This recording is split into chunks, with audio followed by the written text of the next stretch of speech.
ایک نیک پرہیزگار نوجوان جو اپنے والدین کا اکلوتا بیٹا تھا اور ان کے مرنے کے بعد اسے اپنے والد سے ایک چھوٹا سا گھر وراثت میں ملا۔ چونکہ اس کے والد ایک بڑھئی تھے، اس نے بچپن سے ہی اس ہنر میں مہارت حاصل کر لی تھی۔ اگرچہ اس کو اعلیٰ تعلیم اور انجینئرنگ کا شوق تھا، لیکن اس نے صرف ثانوی تعلیم حاصل کی اور گھر اور دفتری فرنیچر کی تیاری میں مہارت رکھنے والی ایک بڑی فیکٹری میں شوالیت اختیار کی۔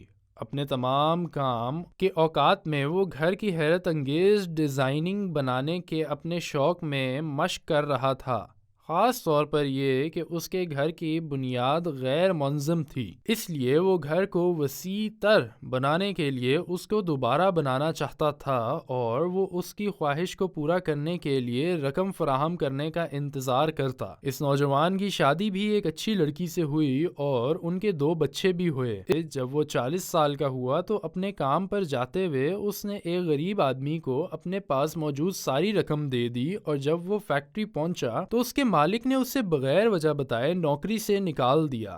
وہ بہت حیران ہوا تو اس نے سوچا کہ اس کو خیرات دینے کے بعد بھی اسے اس کے کام سے کیسے نکال دیا گیا، اور اس سے پہلے کہ وہ غم اور مایوسی سے دستبردار ہوتا، اسے نبی کریم صلی اللہ علیہ وآلہ وسلم کی حدیث یاد آ گئی، مومن کا معاملہ کتنا اچھا ہوتا ہے، اس کے لیے ہر چیز میں بھلائی ہے اور اس کا اطلاق صرف مومن پر ہوتا ہے۔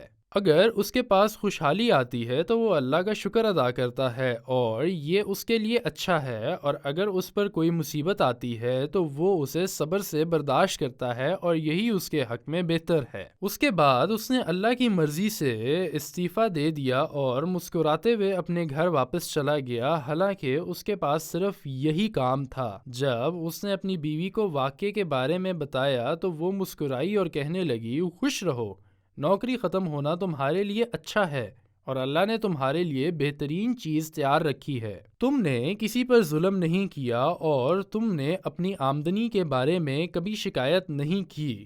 اٹھو اور وضو کرو اور نماز پڑھنے مسجد جاؤ اور خوبصورت صبر کے ساتھ برداشت کرو۔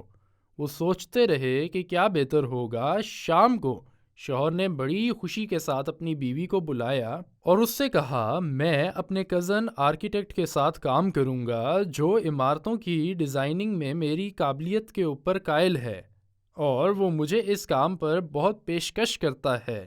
اس نے مجھے ابھی بلایا ہے اور اس کام کی پیشکش کی ہے۔ در حقیقت شوہر نے اپنے کزن کے ساتھ کام کیا اور زمینی اور رہائشی پروجیکٹس کا دورہ کرنا شروع کر دیا۔ اس نے بہت سے ڈیزائنز بھی بنائے جنہیں حکام نے سراہا۔ پھر اس نے ڈیزائنوں کے نفاذ کی نگرانی شروع کر دی جب تک کہ وہ عمارت کو اس کے مالک کے حوالے نہ کر دیں۔ 5 سال کے مسلسل کوششوں سے وہ بڑے بینک اکاؤنٹس کے ساتھ ایک امیر آدمی بن گیا۔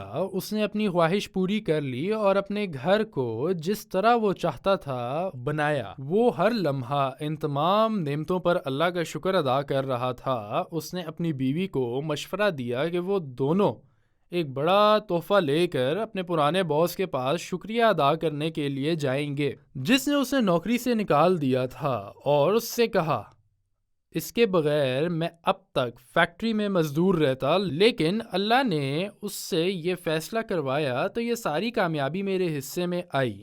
اللہ نے میرے لیے ایک دروازہ بند کرنا چاہا اور ایک بہتر دروازہ کھول دیا۔